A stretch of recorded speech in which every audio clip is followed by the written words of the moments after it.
back to our third segment. It's Andy O'Reilly from the Muskegon Channel along with Kelly DeVos, and we're here talking about the Alzheimer's Association. The walk is coming up on September 21st down at Heritage Landing. I was asked this year to be the spokesman for the Alzheimer's Association of the Muskegon area, which was a huge honor for me. Unfortunately, I can be a spokesman so much about things I don't know a whole lot about, but I do have allies and assets in Kelly, who I met last year at the Alzheimer's Association walk. And as they approached me with the idea, I thought, okay, who am I going to drag this story out of? Because I can't tell it.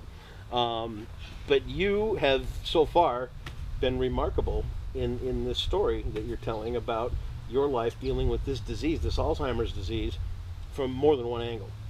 I mean, you've got it on your husband's side of the family. Your dad is currently living with it. So far, we've talked about your childhood, Tom girl. I was. Right? I was. Well, still am. Tom girl that likes to knit now, which we found out. We talked about the early signs, and we learned that your dad was kind of triggered with this disease, but from a fall. He hit his head. I'm thinking. And it might have been part of it, so that we know. And then we got to the diagnosis part when you actually sat down with the doctor, and through all the family dynamics and losing your mom through all this and everything else, this is tough. It was horrible. This is a hard story.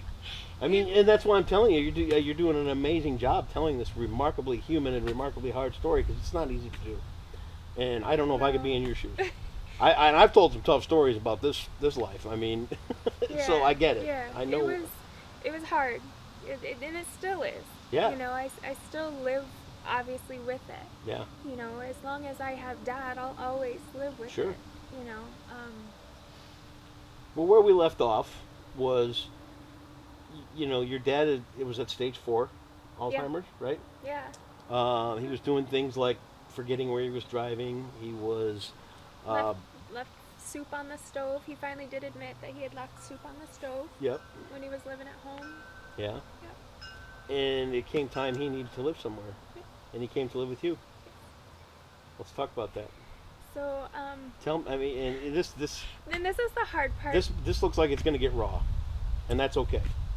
Because I had promised my mom that I would take care of Dad. Well, that's family. So, her last day, I sat down with her and told her it was okay for her to go. Yeah. You know, because we had talked, you know, we had that 6 months. And so we had talked a lot about, she was worried about Dad and what would happen, and so on her last day there, you know, I told her it was okay to go. I would take care of Dad. Yeah. So I had promised her. So and that's just who I am anyway. Yeah, you know? I mean, it's understandable. It'd be anybody. Dad raised me, so it's only fair. You know, sure. you take care of family. And I didn't want to put him into some home because I was just afraid that if I put him in there, I would kind of just put this blinder on and out of sight, out of mind kind of thing. And you know, I don't think you're unique in that feeling. I really don't. And I mean, that's just, I think that's something any person has to deal with when it comes to an aging parent or a parent that's got a debilitating disease like this, because there is that attachment and there is that desire to give back and that desire to take care of in return that you've got. So I made sure I kept it his decision. Yeah. I didn't force it. It took a little bit, you know, but he finally was like, okay, I'm ready. And to move in with you. To move in with me. So I'd already had a couple of days off because it was spring break, and so I was going to spend, you know, a couple of days with my kids. And ended up moving my dad into my house instead. Mm-hmm. And that it took some finagling. You know, I used to joke, my dad growing up, he had this saying that I absolutely hated. Oh boy. Hated Here as it a comes. teenager. What is it? While you live under my roof, you will abide by my rules. Well, the shoe's on the other foot now. Oh, I rubbed it in his face so bad. I was like, Dad, guess what? You live under my roof. It's my rules. Right. So yeah, we had a couple years that was some growing pains. You know, and like I said, he he got angry a lot, you Did know, he? and I had teenage boys in the house, and you were loud, you know. I mean, That's teenage boys. that's teenage boys, and that's my kids. If my kids want to talk to me, I don't care where they're at. I mean, we will yell around the house. Sure. You know, it's just us. Right. You know, and it had been us for so many years that it was nothing. I mean, I'd laugh about it. Or, you know, my daughter would be on the couch right next to me or across from me, and she'd text me, and I'd just look at her and be like, really? Come on, I'm right here. You know, but she was doing it, that's how we joke around Right, sometimes. right. You know, it's like... That's or- good too when the grandkids are over and you got to get something to your, you know, because like here's a grandkid sitting there. You can text your wife back and forth and they can't hear you. Right? Way better. Way nicer, isn't it? Because there was a couple of times it's like, okay, you go get the water balloon. I know, right? You know, I'll distract the other kids, you know, kind of thing. And, This one's gonna get a beating. This one's gonna end up in a closet. Yeah. okay, I only duct taped my kid to the floor once. So Dad moves in. So Dad moves in, and you know, we had a lot of growing pains, but then it got to the point too, and I was still working. Sure. Okay, because once again, single mom, 4 kids. You know, and I had him in, oh my gosh, so he moved in 2014. So that means I had a 11-year-old, 13-year-old, 15-year-old, and then Cass, thankfully, my daughter was old enough. She was a huge help to me, and actually all my kids were. It wasn't just me that ended up being the caretaker. It Sure. was all of us. And it was to that point, to the time until he left, actually, and ended up having to put him into a home. It was, okay, who's staying home with him? Yeah. You know, I have to be here. I have a meeting. I have something, you know, or... And some days it was a logistical nightmare. Yeah. And at the beginning, about a year or 2 into it, he was bad enough that I was getting fearful of leaving him home. Yeah. And so now I'm in that quandary of what do I do? You know, I can't quit my job, because I quit my job, I'm the sole provider of, Sure. of you know, my family. Not only 4 kids, but now your dad too. You know, and he did get his Social Security, and he helped, but he still had a lot of bills from Sure. him and Mom that, you know, I then had to take care of and get, you know, paid. So it wasn't like he had a lot of extra money, Right. you know. So he helped out when he could, but even then it was still my income that Yeah. pretty much supported us all. And I'm like, well, what do I do? You know, I was stressed all the time. I think I burned through all of my vacation days taking him to doctor's offices and doctor visits, you know. So it's not like I could vacation with my kids because I had to keep using them all to take him care to of all of his appointments. Sure. And then a coworker come in, and her best friend had just gotten this job at a place called Life Circles. Yeah. And she was telling me about it, and all of a sudden I'm like, how do I get involved in this? Yeah. And we got him set up so fast, and that was such a blessing, because now all of a sudden he could go to Life Circles every day, and they would get him lunch. I didn't have to worry about that. I didn't have to worry about how he was going to get lunch while the kids were at school and I'm at work. Right. You know, I was so worried that, is this going to be the day that I come home to a house burned down? Yeah. You know, I would do my best to make sure that he would have leftovers, that all he had to do was microwave them.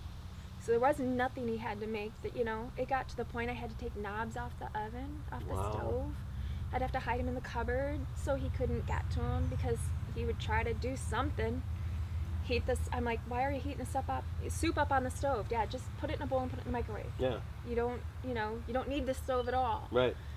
So then he got involved in that, which was wonderful, because then they would get him breakfast, they would get him lunch, and then they would have him home. I think there was like an hour that he was home by himself before like my kids came home. Right. And so I only had the hour I had to worry about. Eventually he got so bad that we actually had to bring in a caretaker. Yeah. That would be there in the morning so I could get ready for work, and then also would be there in the afternoons. Mm. So then they, if my kids had something after school, you know, because by then I had 2 of my kids were out of school and off. You know, Cass had already moved out at this point in time, has her own home, her own job, you know. Oldest boy went to the Army, so he's gone, you know, and so it was just down to the last 2 that always had to, okay, how are we figuring this out? Sure. You know, and then all of a sudden my second son, or third child, got a job through school. Right. So now all of a sudden he's gone in the evenings, and then my youngest is in sports. So, yes, sometimes the logistical nightmare was a little crazy. Talk a little bit about the dynamic that came about with you and your kids, with your dad coming in. I mean, everybody understands that they're going to have to do their part to take care of Grandpa. Everybody understands that it's going to be different. Yeah. It's not going to be a typical family dynamic. No. No. There was a lot of anger sometimes. With the kids? Oh, yeah. Yeah. Mom couldn't go off and do things because I had to be home, or they couldn't go off and do things because I needed them home. Yeah. I found out after the fact that if I wasn't home, he would think he could boss them around like they were his kids. Yeah. And my kids didn't really take that very well because he would tell them not stupid things, but he'd be just like, well, shouldn't you be doing something? And they're like, what? We already have our chores done. Yeah. Or he would just get really upset with them or really angry. And so the anger thing continues on. the anger thing did continue. So I had to sit down. Thankfully, being part of Life Circles, which is where I was going with this. Sorry. That's okay. No, I mean, I'm pulling you back for a reason. My mind because we want to learn more about yeah, this, Life Circles was wonderful in that respect because he had an entire team. Yeah. So I sat down 2016. So at this point in time, it's 2016. And that's when we had to start increasing his care. I was going away. I had a vacation of a lifetime. I went to Europe. Ooh. I went to Germany for a week. Vacation of a lifetime. So we brought him into respite care. But before I left, I sat down with this team and said, when I get back, I need more. I need more. Because like I said, by this time my kids are gone. What was happening at home is I started disconnecting with my kids. Yeah.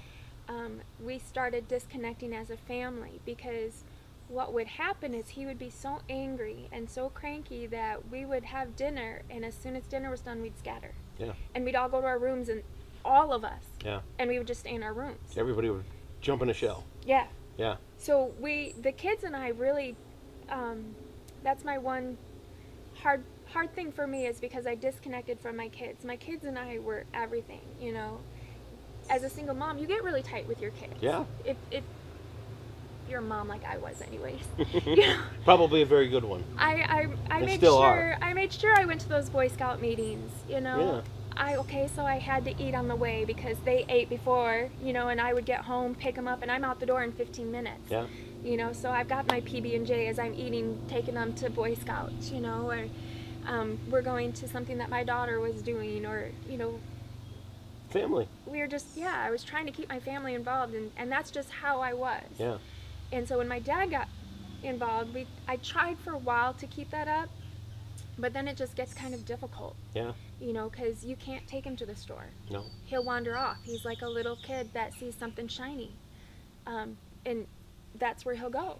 And then he'll see something else, and that's where he'll go. And so you constantly have to watch them 24/7 if you're out with them, because you don't know where they'll go. Right.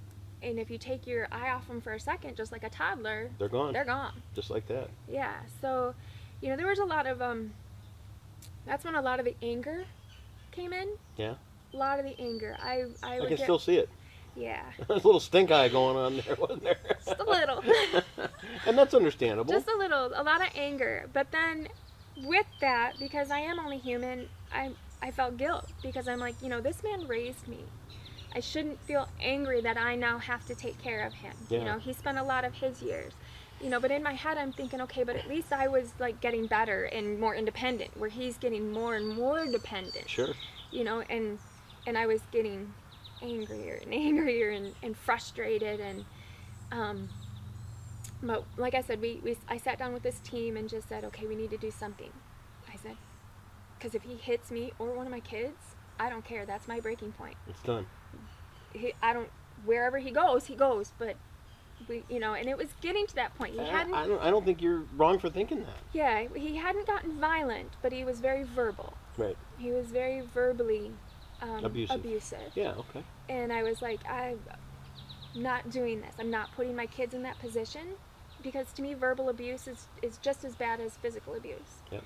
And it's just as psychologically damaging. Absolutely. You know, it's easy to have a bruise fade or a broken bone mend, but those psychological, you know, hearing somebody in your head telling you that you're no good, that lasts with you for a while. Mm. You know, that's Oh, I know. that's hard. That's hard to come back from, and I didn't want that. Right. You know, my dad wasn't perfect. You know, there were a few comments in my head growing up that he would make off the hand. And but you know what? I think once too. again, that's human. There's no when you come out, nobody hands them a book and says, Oh, goodness "Here's no. how it happened. Here's how to raise the perfect kid." Yeah, and the thing is, you know, having the 4 kids, I can look at my kids and every single personality is different. Right. You know, so I always tailored their punishment towards the child. Right. So even if they all did the same thing wrong, they would each have a different punishment based on the child. Right. Because sending one child to their room was total torture. Sending another child to their room was like, yes, Perfect. You know, that was like Mecca to them. Right. So, you know, Right. each child was different. But so what we ended up doing with Dad in Life Circles is we got him on some better medication. Okay. Got him on some higher dosages, and that's really what had helped. Once we could get him kind of that agitation calmed down, Yeah. then things got a little bit better. He had backslid quite a bit when he first moved in with me. Yeah. Because he no longer had to make his own dinner. Try. He no longer had to try.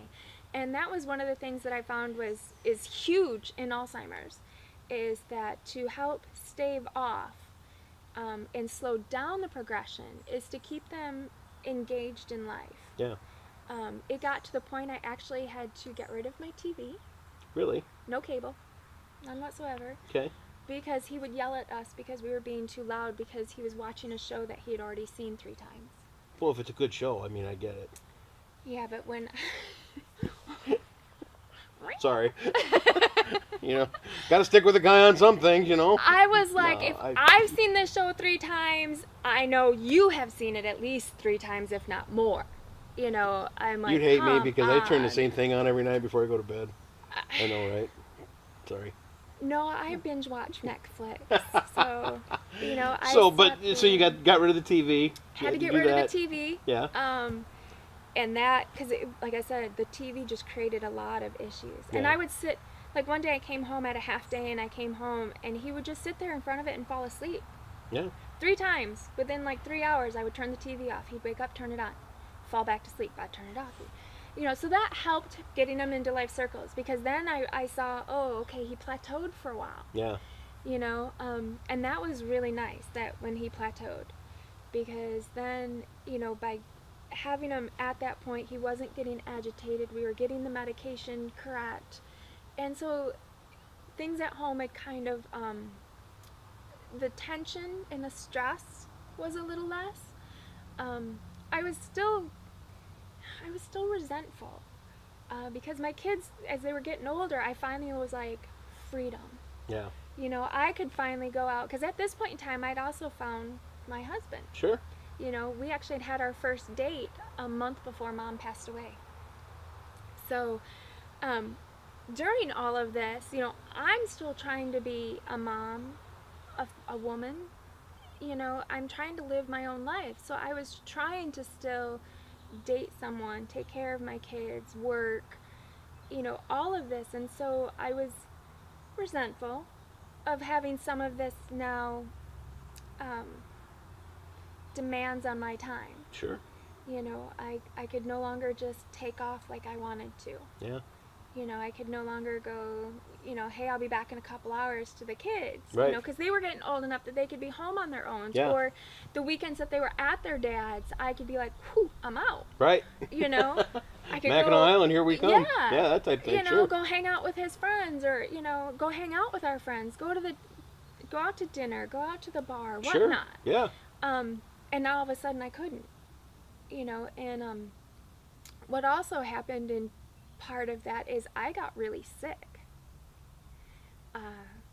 2000, yeah, it was actually shortly after Mom had passed. I got really, really sick, and I don't know now, looking back, if I know I probably already always had the issues that I had, but if it was the additional stress Yeah. of trying to take care of Dad, so for a while I actually was off work. I could barely function. Yeah. And really thinking that I wasn't gonna make it. Yeah. And so here I am now, super stressed, because who's going to take care of my kids? Who's going to take care of Dad? What, how are we going to do all of Right. this? How is this, so not only am I really, really sick, but I'm still trying to do all of this, and finally we find something that works. So I start getting better, and then getting them more into life circles and, Just alleviating some of that pressure and all yeah, that kind of stuff. yeah. I cannot say enough about life circles. And I think you ought to throw a thing or two in about Shelby State Bank. Because, I mean, they sound like a remarkable employer. They have been wonderful. Yeah. They have been wonderful. Like I said, one time something happened with Dad, and I'm like, I've got to go. Go. And even the morning that Mom passed, I was like, Dad calls me up, and I'm like, I'm out. Yeah. Well, yeah. But that's what I love about that Sure. place, is we are all family there. Yeah. And so you don't always find that No. in the workforce. And so they know that, their workers have outside jobs and Yeah. or not jobs, but outside lives, Yeah. and things that happen like that, and that it can affect the work performance. And they know that, if they can keep those workers as stress-free about that kind of stuff, not having to worry about their job, Right. knowing that it's okay. It's going to be better off in the long run.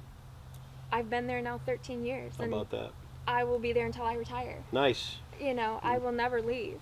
That's a good thing. I'll never leave. And that's the kind of loyalty they yeah, get. because And I've had other job offers Sure. that I could make twice as much as what I'm making now. Right. Said, but Good for you. it's not worth it. Money is not.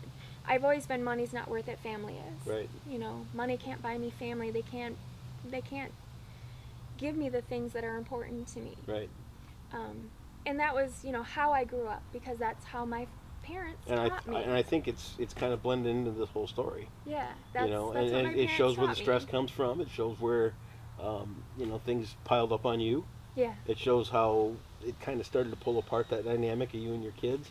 I mean, a single mom dealing with all this stuff, and then you got your dad slipping in the whole thing. Yep. So Life Circle's just doing their part. Yeah. They straighten out the meds. Yep. Things at home are settling down a little bit. We're finally kind of getting on our even keel. We still, at that point in time, though, we still kind of all hid. Yeah. Unfortunately, there were times, that we would go to our rooms and whatnot. And I was finding, as the years progressed, Dad lived with me for 5 years. Okay. You started getting into year 4. And that's, like I said, where the resentment started coming in. So you started to resent your dad. Yeah. Yeah. Yep. Not just even him, it was the position I was in. It was the situation. Yeah, the whole situation. Right. I resented the fact that I was even in that situation. I resented the fact that I had to do this. But, I didn't have to do this. This was my decision. Yeah. But it is who I am. So for me, there was no other decision. I Yeah. wasn't going to just go, there's a home, have fun. Yeah. And whatever. This man raised me. He taught me how to do things. But as it got to the point that, I had to start teaching him. Every day at dinner, do I use a fork or a spoon? Wow. Like, I don't know, Dad, what do you think? And that was what I would do, is, what do you think? Or at dinner, I would always have to make sure I'd made my dinner first. And I was very deliberate about what I was doing, because he's watching me and mimicking everything I was doing. Really? Unbelievable. My dad, chips and cheese was our Sunday meal. That was always, my mom's like, I'm not making dinner on Sundays. Sunday night, it was chips and cheese every Sunday night. That's how it works. If it wasn't chips and cheese, we were having wet burritos. Okay. He couldn't remember how to put a burrito together. Wow. He couldn't even remember how to make chips and cheese. He wanted to put it in the wrong order. Meat down, then the chips. Or the chips and, it Just the simplest stuff. simplest thing. I'm like, this is a meal that we've had for 40 years. Dad, You've had this for 40 years, Right. and you can't remember how to do this. And it just made me want to cry. And angry. You know? And it did. Well, that's where the guilt then came in. Sure. Because here I am resenting the fact that I'm in this, and then this man can't even put chips and cheese together, and it's the same meal I've had since I was a kid. Yeah. You know, and now I feel guilty and horrible, and I'm such a bad daughter because I resent the fact that I'm even in this position. Yeah. And so that was a lot of chaos for me. You know, that was a lot of, okay, I can do this. It's not his fault. You know, I had to do a lot of self-talking, you know, just wanting to cry. My poor coworkers. You know, there were times I'd go into work and I'd be just like, ooh, you know, because I would have a bad morning with Come on, him. Kelly, let's go in the lunchroom. You explode for 15 minutes and we'll go about our day. And I would vent for, Yeah. that's just it. I would vent to them, and I'm like, okay, thank you. All right, I'm out. You know, Yeah. I can go back to my desk and I can work now. And, you know, so thankfully, yes, I work with the group of women I work with right now are some of the best friends I have. That's awesome. We support each other so much. You know, if we're having a bad day, okay, what are you know, are you doing all right? Yeah. The hugs that go around that office sometimes. Hey, count me in on hug day. You tell me when, I'll be there. Because there are times it's like you just look at the person, you're like, you okay? Yeah. You know, you Well, need a something hug? going on there? You know? Yeah. You need a hug? Yeah. So, yeah, they have been helping to keep me sane sometimes. Because that is hard. That is so hard, the guilt Yeah. that I would feel because I was so angry and resentful. And then, like I said, on that flip side, then I would feel so guilty. And then also just to feel the sorrow of watching him just diminish in front of you. Yeah. You know, and watching him, like the chips and cheese. I think I went to my room and cried that night because I was like, oh my gosh, you know, when is this going to be over, and what is it going to be like when Yeah. it's over? Right. You know, and it breaks your heart. It breaks your heart to watch a person that you admire lose themselves. And love. Yeah, and love. I mean, I still love my dad. He's Yeah. my dad. Yeah. You know, and what's nice, you know, I was getting to the point that I didn't look at him as my dad anymore. No? I looked at him as another dependent. Yeah. I looked at him as, in a way, a burden sometimes. Mm. And I'm like, was heartbreaking for me because I shouldn't be looking at that man as a burden. Right. You know, because I'm sure he never looked at me as one. Right. You know, and I know that makes me human, but to me it makes me one of the worst humans ever. In my head is what I'm thinking. I get it. You know, the chaos and the range of emotions that you go through, and it's both spectrums. Sure. You know, all the way from the happy and sometimes you can see him, sometimes he's still there. You know, and he would laugh and joke and you have those memories. You have those memories. He doesn't. And there are other times, you know, there are other times that you're just so angry that just looking at him, I mean, I would hear his door open and I would just instantly tense up. Oh. You know, just listening to that bedroom door open, and I would just all of a sudden, I mean, my husband would look at me and he's just like, okay, calm down. You know? Right. He's like, Right. just take a breath. Right. Well, that's, Like, the door just opened. that's you what know, husbands and, do. Yeah. So, So my final question for this segment, Oh. with everything that's been going on with the family dynamics and your kids and everything else, where do you stand now with the kids?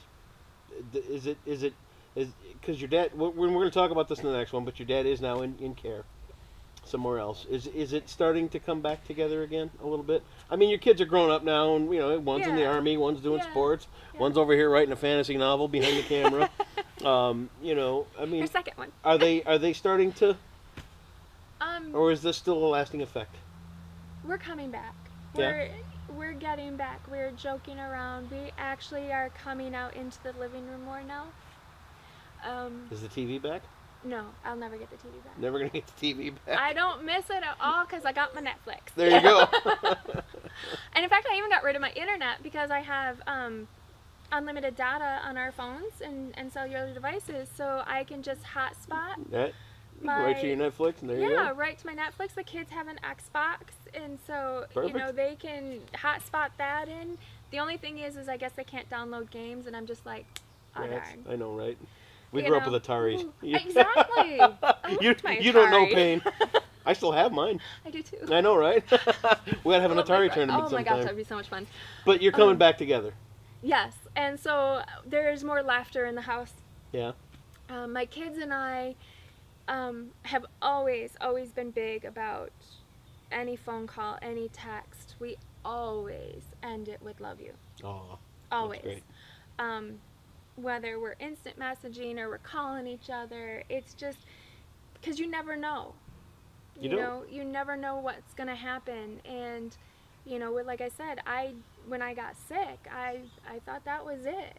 You know, I literally was dying. Yeah. My body was already in shutdown mode. It was starting to shut down. I was that bad, and you know, I will never go without saying I love you to my kids.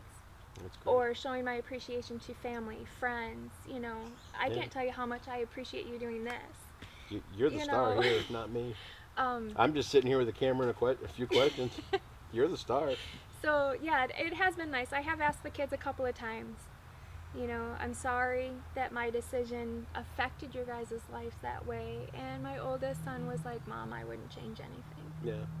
It's good. You know, so thankfully I've taught them that family matters, and you stick up for your family. You Yeah. don't abandon them, No. even when things are hard.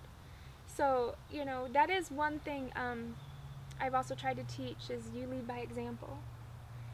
My example's not always been the best. Nope. You know, there have been times, as Cass will tell you, what would you call Dragon Lady? Dragon Lady cometh. There are times Dragon Lady comes out. But then again, you've had a lot to protect, and you've had a lot to go through, and sometimes Dragon Lady probably has to come out. There are times Dragon Lady needs to be out. Yes. Yeah, I get it. Yes, I do. because you know, once again, having 4 kids, if you aren't strong, they'll walk all over you. I have no kids, and I get walked all over. I get it. They will walk all over you. They will play you as hard as they can, you know. And I wouldn't allow it. Good. Wouldn't Good for you. allow it. I'm like, this is how it is. September 21st, right? Yes, sir. That's the walk down That at is the Heritage walk. Landing. These were supposed to be 10-minute segments, but Oops. you're fantastic. I knew these would be great. Want you to be a part of the Alzheimer's Association's Walk to End Alzheimer's down at Heritage Landing. This is Kelly DeVos. We're talking about her story. We've got one more segment to come here in the next week or so, and we're going to talk about moving her dad into care, finally, which couldn't have been an easy decision to make. But save it. I know you're going to get off on another one of your great stories here, and My that's why you're telling these tangents. stories. But we're going to talk about moving her dad into care and the impact on the family and then the long term of it here now in our final segment coming up in a week or so. If you want to learn more about the Alzheimer's Association, follow the links right here on the Muskegon channel. If you want to be a part of that walk on September 21st, follow the links there, get your team put together, help raise a few bucks, whatever it takes. I think there's a goal of like $75,000 this year for Muskegon. $75,000 this year. And it's somewhere in the ballpark of 25,000 something already, if not more by now, by the We've time this reached airs. 30,000. 30,000. So we're well on the way. It's not going to take a lot of effort on all of our parts to get them up to that $75,000. And your testimony on all of this has just been fantastic. So come back. Episode 4 will be here in a week or so, and we're going to learn a little bit more about the last quarter of this story, Kelly's journey with Alzheimer's with her dad, and a lot more right here on the Muskegon channel.